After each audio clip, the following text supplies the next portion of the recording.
नमस्कार साथियों, आप सभी को बताएं इस वक्त की सबसे बड़ी खबर आप सभी 10वीं बारी के बोर्ड परीक्षार्थियों के लिए। जी आप सभी को बता देना चाहते हैं अभी केंद्रीय शिक्षा मंत्रालय की तरफ से 10वीं बारी के बोर्ड परीक्षाओं के विद्यार्थियों के लिए इस वक्त की सबसे बड़ी ब्रेकिंग न्यूज को थोड़ी देर पहले ही प्रसारित किया गया है। जी आप सभी को बताएं, अगर आप 10वीं बारी के बोर्ड परीक्षाएं परीक्षार्थी हैं, वह आप भी 10वीं बारी की बोर्ड परीक्षाएं देने जा रहे हैं, वो आप सभी को मन में कई सारे प्रश्न उठ रहे होंगे। आखिरकार बोर्ड परीक्षा में आप पास कैसे होंगे, अच्छे अंक कैसे हासिल करेंगे, परसेंटेज कैसे गेन करेंगे। वह अभी तक आप सभी के मन में डर होगा कि इस सब्जेक्ट में हम फेल ना हो, जिस सब्जेक्ट में आप सबसे ज्यादा कमजोर होंगे उस सब्जेक्ट में आप सभी को फेल होने का डर लगा होगा।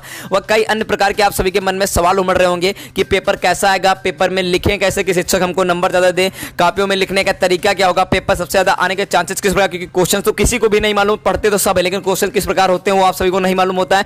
क्वेश्चन कहां से सबसे ज्यादा आने की संभावना होते हैं ये आप सभी को नहीं मालूम होगा। इत्यादि अन्य सभी ताजा अपडेटें जो कि होंगी, जो कि आपके भविष्य से जुड़ी है, जो कि 2023 की बोर्ड परीक्षाओं से जुड़ी है, जो कि आप सभी के लिए बेहद जुड़ी होंगी। इस वीडियो के अंतर्गत हम वही जानकारी आप सभी तक हम पहुंचाने का कार्य करने वाले हैं। तो दोस्तों, जैसा कि हमारे स्क्रीन पे आप लगातार देख पा रहे होंगे, आप सभी को हम वीडियो को समझाने के एक वॉइस को हमारे ध्यान से सुनते रहिएगा। आप सभी भविष्य के लिए, विद्यार्थियों के लिए हम वीडियो बना रहे हैं, आप सभी के लिए बहुत बेहद जरूरी वीडियो होगा। तो दोस्तों, वीडियो को लाइक करके, चैनल को सब्सक्राइब करके बेल नोटिफिकेशन कॉल प्रेस कर लीजिएगा और वीडियो के आखिर तक बने रहेगा। जी हां, अगर आप सभी को बताएं कि बोर्ड परीक्षा का पेपर आप सभी के कब से चालू होने, तो आप सभी को बताएं 8 मार्च 2023 के दिन से आप सभी के 10वीं बारी की बोर्ड परीक्षाओं को केंद्रीय शिक्षा मंत्रालय की तरफ से प्रसारित किया जा रहा है, चालू कराया जा रहा है, आयोजित कराया जा रहा है। अब आप सभी को बताएं कि पेपर के लिए आप सभी को रेडी कैसे होना होगा। जैसा कि आप सभी को बताएं, स्कूलों के अंदर अभी तक 75 से 80% तक पाठ्यक्रम पूरा हो चुका है। आप लोगों को बताएं, पिछले साल जो पेपर हुए थे वो 100% सिलेबस के साथ नहीं हुए थे, लेकिन इस बार 100% सिलेबस के साथ पेपर हो रहे हैं। वह सिलेबस को पूरा कराने के जो अंतिम तिथि स्कूलों को दी गई है वो 8 जनवरी होगी। 8 जनवरी तक सभी स्कूलों को दिशा निर्देश जारी किया गया। 8 जनवरी तक स्कूलों में कोर्स कंप्लीट करा के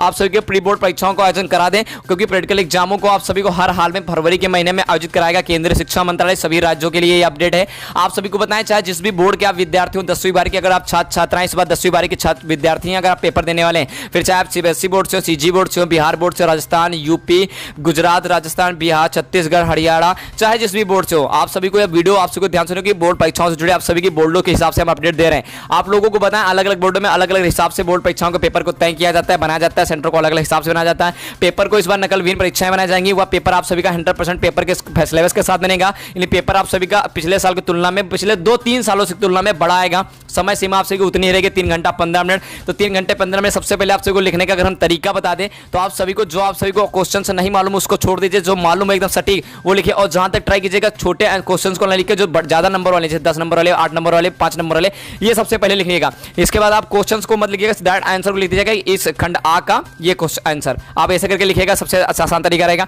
इसके बाद अगर आप बात करेंगे बोर्ड परीक्षा का पेपर कैसे और कहां से बना जा रहा, तो आप सभी को बताएं, बोर्ड परीक्षा के पेपर को लेकर जो अभी तक जो दिशा निर्देश प्राप्त हुए उसके हिसाब से माना जा रहा है कि बोर्ड परीक्षा का पेपर अलग अलग राज्यों का, अलग अलग जिलों के, जैसे मान लीजिए उत्तर प्रदेश की बात कर लेते हैं, तो यह सभी राज्यों के लिए अपने अपने राज्य का नाम आप इस जगह रख सकते हैं। जी हाँ, मान लीजिए उत्तर प्रदेश के 75 जिले हैं, तो 75 जिलों में अलग अलग जिलों के हिसाब से पेपर बनेगा। वह सभी जिलों के या वहां के जिलाधिकारियों को आदेश दिया गया कि पहले स्कूलों में जाएं, विद्यार्थियों को परफॉर्मेंस चेक करेंगे। जो अभी तक स्कूलों में पेपर हुए, फील्ड एग्जाम हो चुके हैं, वह टेस्ट भी हो चुके हैं। इन टेस्ट सीरीज तक अभी तक विद्यार्थियों का कितना परफॉर्मेंस था, वो जो स्कूलों में पेपर बने उसमें हिसाब से विद्यार्थी कितना प्रतिशत तैयार था, उनके हिसाब से आप सभी का ब्यौरा निकालने के बाद 10वीं बारी के बोर्ड परीक्षा के पेपर को बनाने का आदेश जारी किया जाएगा। फिर चाहे जिस भी राज्य का हो, चाहे जिस भी बोर्ड का हो, यह आप सभी को ध्यान में रखना होगा, बार बार बता रहे हैं। अब इसके बाद बता देंगे बोर्ड परीक्षा की तैयारी किस प्रकार करनी होगी। जैसा कि आप सभी को बताएं, नोट्स आप सभी के लिए इसलिए हो जाते हैं कि आप सभी को समझने में आसानी हो सके, रेडी करने, आप सभी को क्वेश्चन आप समझ जाए, जब आप क्वेश्चन देखेंगे हाँ वहां उस पार्ट का है, तो इसके लिए आपके नोट्स होते हैं जो कि स्कूलों में रेडी कराए जाते हैं। लेकिन आप सभी को बताएं क्वेश्चन कैसे लिखेंगे और क्वेश्चन सबसे ज्यादा कहां से लिए जाएंगे, तो आप सभी को बताएं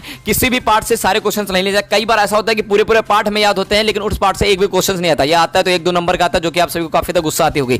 तो आप लोगों को बताएं, पेपर को आप सभी को समझने के लिए वो क्वेश्चन सबसे ज्यादा इंपॉर्टेंट कौन से क्वेश्चन होते हैं, क्वेश्चन कहां से ले जा सकते हैं, इसको आप सभी को समझने के लिए अनसॉर्ट क्वेश्चन बैंक का बिल्कुल सारा लेना होगा। बिना इसके आप पेपर को एकदम 100% रेडी नहीं कर पाएंगे। जी आप सभी को बताएं, क्योंकि किसी भी विद्यार्थी के लिए 100% सभी सब्जेक्टों का पाठ्यक्रम के साथ आप सभी को क्वेश्चन को याद करना पॉसिबल नहीं होगा कि सभी सब्जेक्टों के सभी क्वेश्चन को आप याद कर लें 100 पूरे पाठ्यक्रम के, तो ये विद्यार्थियों के लिए संभव नहीं होगा। तो विद्यार्थियों को इसके लिए आसान तरीके से होगा, जैसा कि हम बता रहे हैं, इसको आप बिल्कुल सीरियस लीजिएगा, ये आपके भविष्य से जुड़ा हुआ है। जी हम सभी को बताएं, क्योंकि जो अभी तक दिशा निर्देश उसके हिसाब से माना जा रहा है, आप सभी का पेपर जो है क्वेश्चन बैंक अनसॉर्ट से आप सभी का 95 से 98% बन जाएगा, आएगा, वहीं से क्वेश्चन आप सभी को पुट किए जाएंगे। और पिछले 10 सालों से क्वेश्चन भी पेपर आप सभी को वहीं से बनाया जा रहा है, और अनसॉर्ट को सरकार इसी बेस पे तैयार कराती है कि विद्यार्थियों को कम समय सीमा में अच्छी तैयारियां मिल सके। आप सभी को बताएं, सत्र आप सभी 2014 से अगर एक सत्र में 7 सेट होते हैं, अगर सभी सेट 2014 लगा के जितने ज्यादा आप सेट हल कर लेंगे तो आपके पूरा, जैसे कि आप अगर सत्र हल लेते हैं, आप ज्यादा नहीं, आप 2014 का 2015 का अगर इन 2 सालों के 7 सेट जो है वो हल कर लेते हैं तो आपकी आधी बुक आपको ऐसे याद होगा, यानी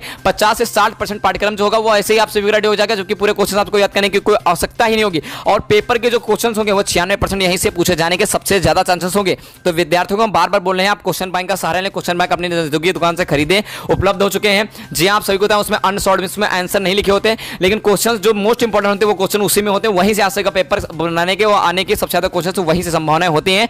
ये आप सभी को हम बार बार रिपीट कर रहे हैं। तो दोस्तों आज की वीडियो में जानकारी है, अगर किसी भी सब्जेक्ट में आपको समस्या है तो इसी तरीके से आप उस सब्जेक्ट समस्या को हल कर सकते हैं कि मेन क्वेश्चंस को आप रेडी कर लेंगे। जी हाँ, वहां से आप सभी को पूरी पाठ्यक्रम को याद करने की आवश्यकता नहीं होगी। फिर चाहे आप मैथ के हो तो अब भी आप सवाल भी वहां से समझ सकते हैं, या भी आप सभी के लिए जरूरी होगा, इंग्लिश का हो, हिंदी का हो, चाहे जिस भी का हो। अगर किसी सब्जेक्ट में किसी अन्य प्रकार की कोई भी समस्याएं हैं तो आप कमेंट सेक्शन में आप हमसे पूछें, आपको हम जवाब जरूर देंगे। वो आप सभी के वीडियो रेडी करेंगे। किसी भी सब्जेक्ट में किसी भी प्रकार की कोई भी दिक्कत है या आपको कोई भी सब्जेक्ट समझ नहीं आ रहा है, पेपर को लेकर अभी भी मन में कोई चिंता है या फिर कोई सवाल उमड़ रहे हैं।